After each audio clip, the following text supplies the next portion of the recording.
I still remember that night like it was yesterday, the night the whole room laughed at me, the night I sat alone in a sea of glittering gowns, crystal glasses, and fake smiles. I was just a single mom trying to survive, wearing a dress I bought on sale and shoes that pinched my toes. The gala was meant to celebrate the company's 10th anniversary, and I was only there because my department head insisted all employees attend. I didn't belong among those people, and they made sure I knew it. As soon as I walked in, whispers started swirling.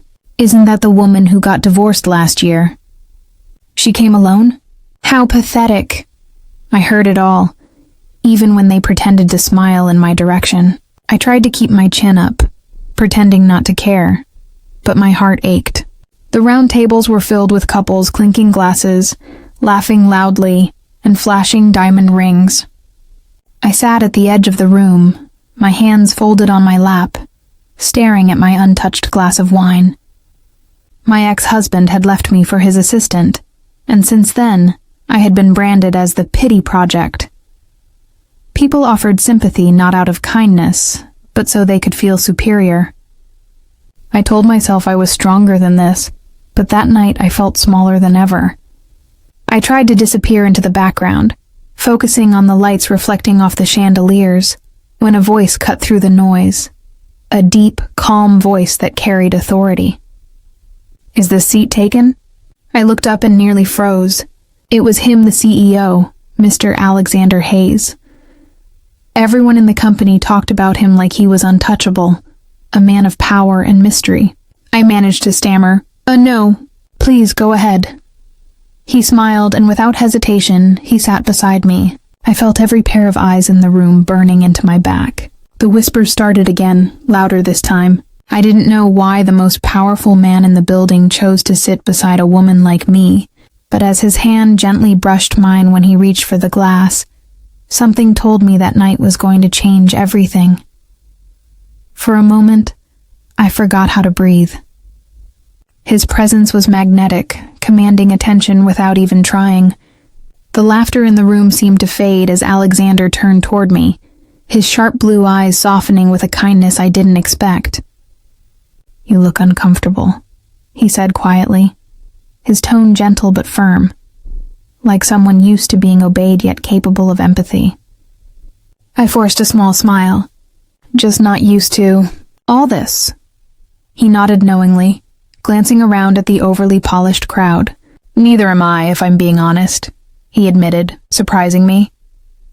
I let out a nervous laugh, and for the first time that night I felt a little lighter. Still, I couldn't shake the unease creeping up my spine. People were staring, especially Melissa, my department head, who had made it her mission to remind me of my place. She leaned toward one of the managers, whispering with a smirk, and soon a ripple of giggles spread across the table. I knew they were laughing at me again. I tried to pull my hand away, but Alexander noticed and gently placed his over mine. "Ignore them," he said softly. "They only laugh because they envy what they can't understand." His words stunned me. Why would someone like him, rich, powerful, respected, care about my feelings? Before I could reply, the host tapped the microphone, calling for everyone's attention. "Ladies and gentlemen, please welcome our CEO, Mr. Alexander Hayes, to the stage." He stood, straightened his jacket, and smiled down at me. "Wish me luck," he said playfully, and walked toward the podium. The crowd clapped as he began to speak, his voice confident yet sincere. "Tonight, we celebrate success. But true success isn't built by the loudest voices or the prettiest faces.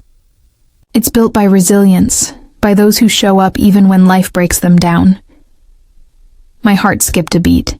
Was he talking about me? His gaze briefly found mine, and I felt heat rise to my cheeks. When the speech ended, everyone applauded, but his eyes lingered on me a moment longer.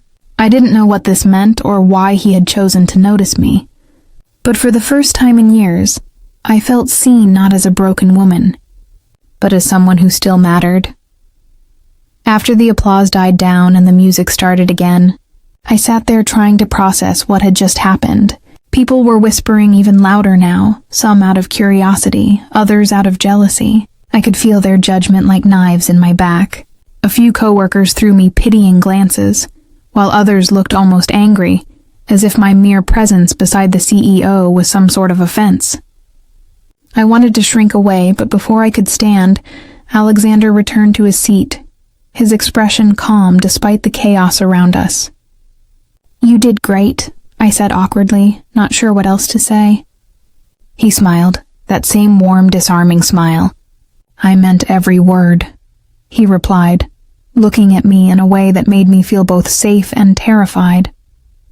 Then, without hesitation, he asked, "Would you care to dance?" My stomach twisted.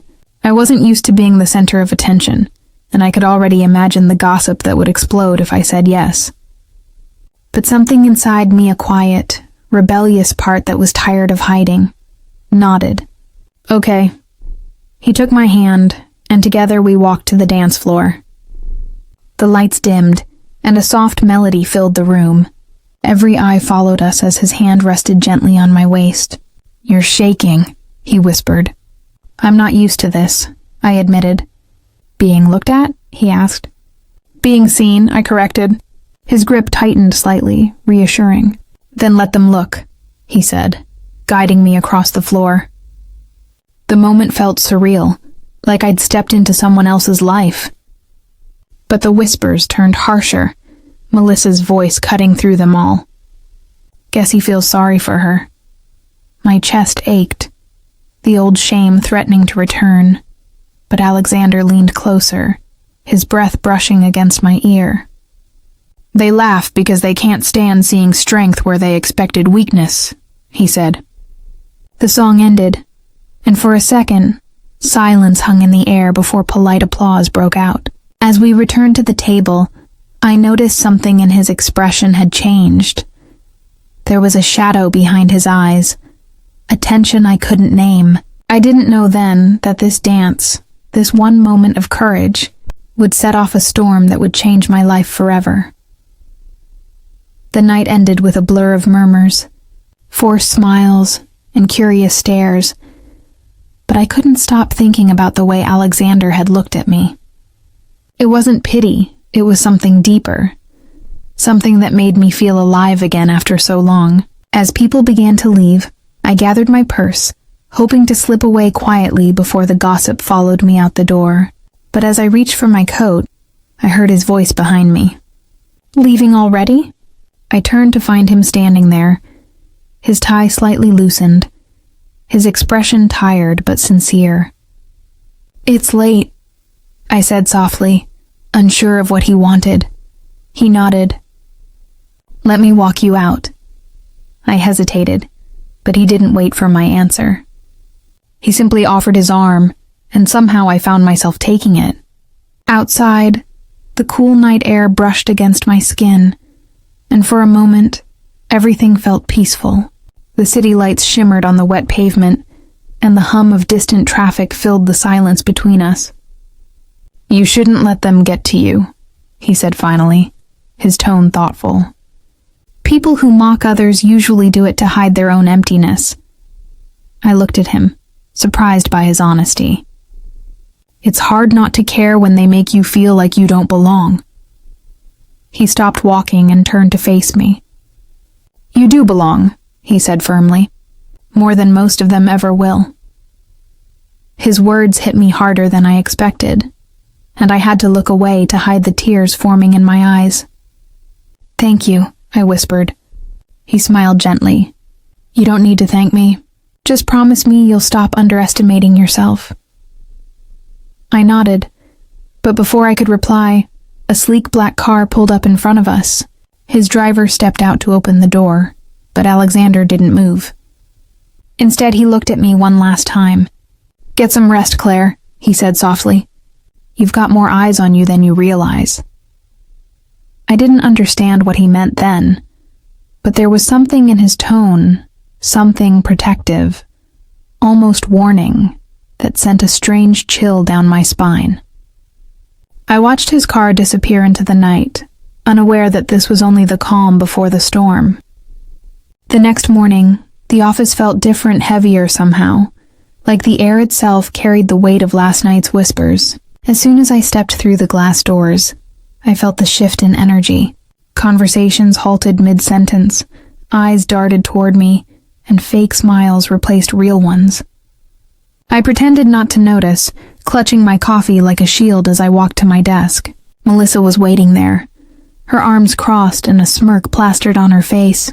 "Well, well," she said in that syrupy voice she used when she was about to humiliate someone. "The star of last night's show finally arrives." I froze, trying to stay calm. "Good morning, Melissa." "Morning?" she repeated mockingly. Or should I say, "Good morning, future Mrs. Hayes." The other employees snickered, and my face burned. "That's not funny," I said quietly, but she stepped closer, lowering her voice. "Listen, Claire, I don't know what you're playing at, but people are talking. The CEO doesn't just dance with anyone." Her eyes narrowed. "Be careful. This company eats people like you alive." I didn't respond. I just turned and sat down, trying to focus on my computer screen, even though my hands were trembling. The hours dragged on painfully. Every time my email pinged, my heart jumped, half expecting a message from HR or, worse, from Alexander himself. But it never came. When lunch break arrived, I slipped out to the quiet cafe across the street, desperate for a moment of peace. I was stirring my tea when I heard his voice again, low, calm, familiar. "Rough morning?" I looked up, startled, and there he was, standing across from me, holding 2 coffees. "You found me," I said, half smiling despite myself. "I was looking," he replied simply, placing 1 cup in front of me. "I figured you might need this." His gesture melted some of the tension in my chest. "They're saying things about me," I confessed softly. "They'll say things about anyone who makes them uncomfortable," he said. "Let them talk." His confidence was like armor, and for a fleeting moment, I wanted to believe it could protect me too. But deep down, I knew the rumors spreading weren't just gossip anymore. They were becoming dangerous.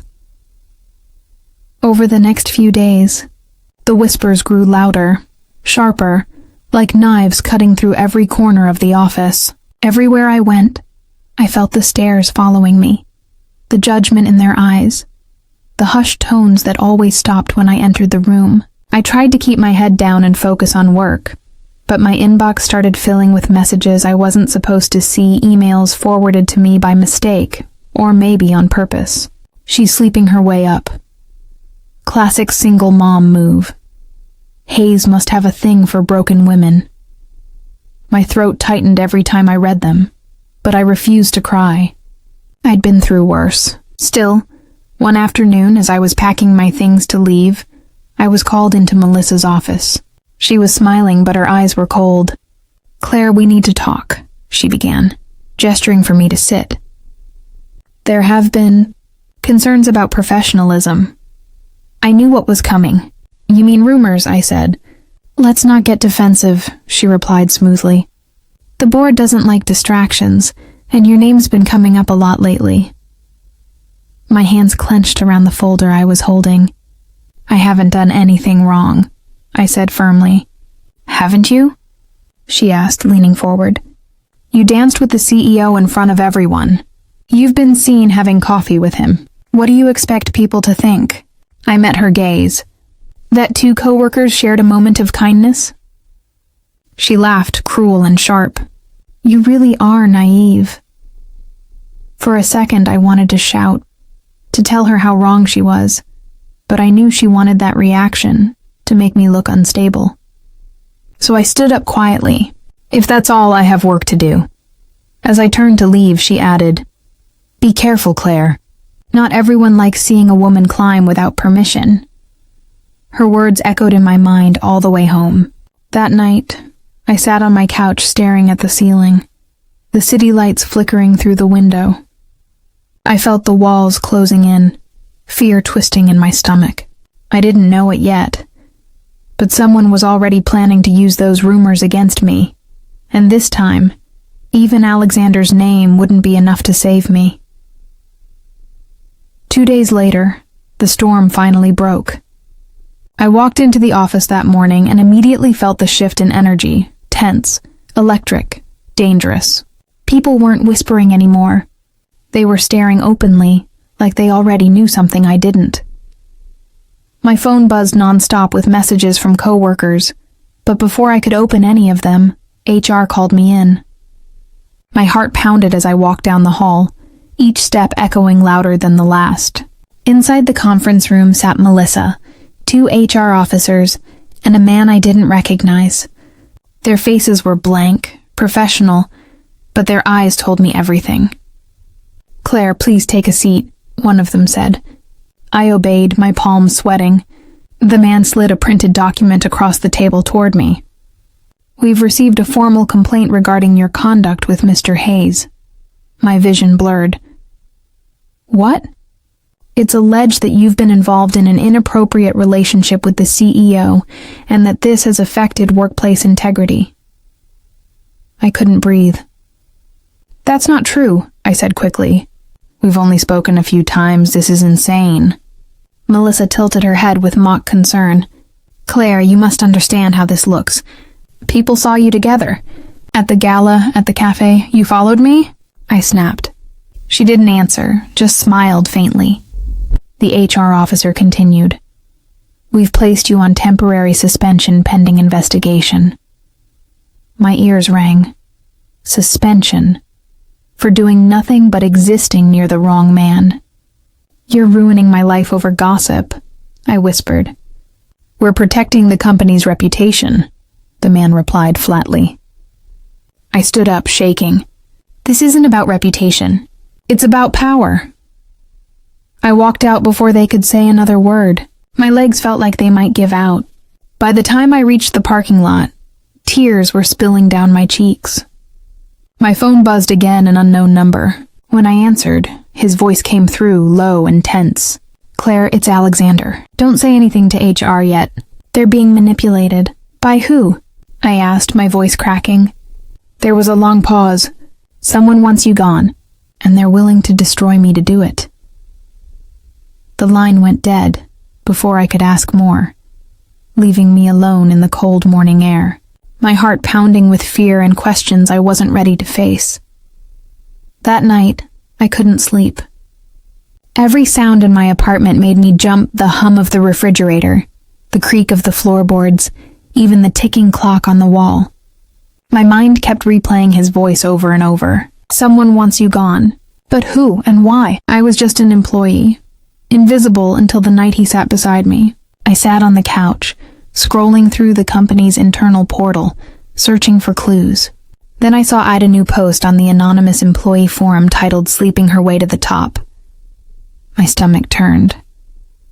The post detailed private moments that no one should have known, twisting them into lies, painting me as some manipulative woman using pity and charm to seduce the CEO. There were even photos, grainy shots from the gala, from the cafe, and one of me walking to my car, looking exhausted and alone. My hands trembled as I scrolled to the bottom and saw the username, Mr. Melissa Rogers. My blood ran cold. I wanted to believe it wasn't her, but the initials said enough. I opened my messages to type a furious response, but then I stopped. That's what she wanted. She wanted me to lash out, to give her proof that I was unstable. Instead, I took screenshots, saving every cruel word, every lie. My phone buzzed again. It was Alexander. "Pack a bag," his message read. "We need to talk. Somewhere private." My heart raced as I replied, "Where?" He sent a location, a quiet seaside inn 2 hours away. I hesitated. Meeting him could make things worse, but something told me this wasn't just about me anymore. I threw a few things into a bag and drove through the night, the road stretching endlessly under the glow of the moon. When I arrived, he was waiting by the balcony, looking out at the dark waves. He turned when he heard me, his face drawn with worry. "You shouldn't have come," he said softly. "But you told me to," I whispered. He sighed, rubbing a hand through his hair. "I did, because you need to know what's really happening, Claire. Someone inside the company forged documents under your name. They're trying to link you to an embezzlement scheme, And if we don't stop it, you'll lose everything. For a moment, I just stared at him, unable to speak, my mind struggling to catch up with what I had just heard. Embezzlement? I repeated, my voice trembling. Alexander, I don't even handle money. How could they possibly? He interrupted, his tone urgent. That's the point, Claire. They've used your name on transfer documents, backdated approvals, and fake authorizations. It looks like you've been siphoning company funds for months. My knees went weak, and I gripped the railing to steady myself. This is insane, I whispered. Who would even do something like that? He looked away, his jaw tightening. Someone with access. Someone high enough to make it believable.